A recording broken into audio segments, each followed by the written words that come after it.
ഇന്ന് ഞാനിപ്പോൾ ഇങ്ങനെ ക്യാമ്പ് കഴിഞ്ഞ് ഇൻസ്റ്റാഗ്രാമിൽ ഇങ്ങനെ കളിക്കുമ്പോൾ കണ്ട പോസ്റ്റാണ് ലൂയിസ് എൻറിക്കെ എംബാപ്പനെ അത്രമാത്രം കൺവിൻസ് ചെയ്യണത്.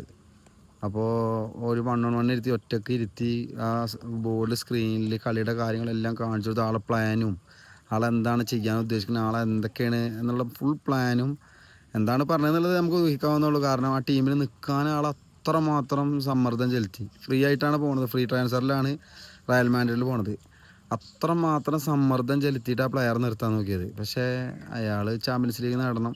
പിന്നെ ആളെ പറഞ്ഞിട്ട് കാര്യമില്ല, എംബാപ്പെ നമ്മൾ കുറ്റം പറഞ്ഞിട്ട് കാര്യമില്ല. കാരണം എംബാപ്പയ്ക്ക് നല്ല ടീമിൽ കളിക്കണം എന്നുണ്ടാവും. ബാഴ്സലോണ, റയൽ മാഡ്രിഡ് എന്നൊക്കെ പറഞ്ഞു കഴിഞ്ഞാൽ അത് ഓരോ പ്ലെയേഴ്സിനെ ഓരോ കളിക്കാരനും ആഗ്രഹിക്കുന്ന ഒരു ടീമാണ്. അവർക്കത് കളിക്കണം എന്ന് ആഗ്രഹമുള്ളൊരു ടീമാണ്.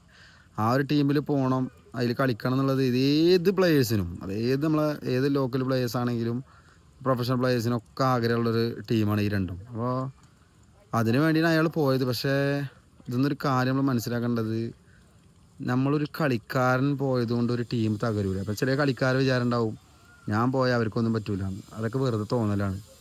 അതിൻ്റെ പ്രധാന ഉദാഹരണമാണിത്. കാരണം ഒരു കളിക്കാരൻ പോയതുകൊണ്ടൊന്നും ഒരു ടീമിന് ഒന്നും സംഭവിക്കില്ല എന്നുള്ളതിന് പ്രധാന തെളിവാണ് PSG ഈ കൊല്ലം തന്നെ അവർ ഭയങ്കരമായിട്ട് മാറ്റം വരുത്തിയത്.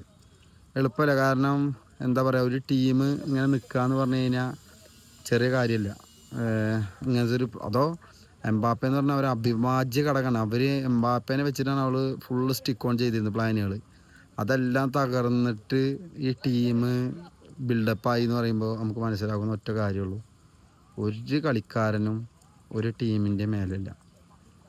ടീമാണ് അൾട്ടിമേറ്റ്. അതിന് ശേഷമാണ് ഓരോ കളിക്കാരും ഉണ്ടാവുന്നുള്ളൂ. അത് ഓരോ കളിക്കാരനും ഉണ്ടാവണമെങ്കിൽ നല്ല ടീം വേണം. ആ ടീമിൻ്റെ സഹായത്തോടെയാണ് എന്തിനും നമുക്ക് സാധ്യമാവുള്ളൂ. അത് ഒരു കോച്ചിന് നല്ലൊരു കോച്ചാവണമെങ്കിലും അദ്ദേഹത്തിന് നല്ല പ്ലെയേഴ്സിനെ കിട്ടണം. അപ്പോൾ അല്ലാതെ എന്തുകൊണ്ടും നമുക്ക് മറ്റൊരാളുടെ സഹായം കൊണ്ട് മാത്രമേ നമുക്ക് മുന്നോട്ട് വരാൻ പറ്റുള്ളൂ. അല്ലാതെ നമുക്ക് ഒറ്റയ്ക്ക് ഒരിക്കലും ഒന്നും തകർത്ത് മുന്നോട്ട് വരാൻ സാധിക്കില്ല എന്നുള്ളൊരു പാഠമാണത്. Thank you very much.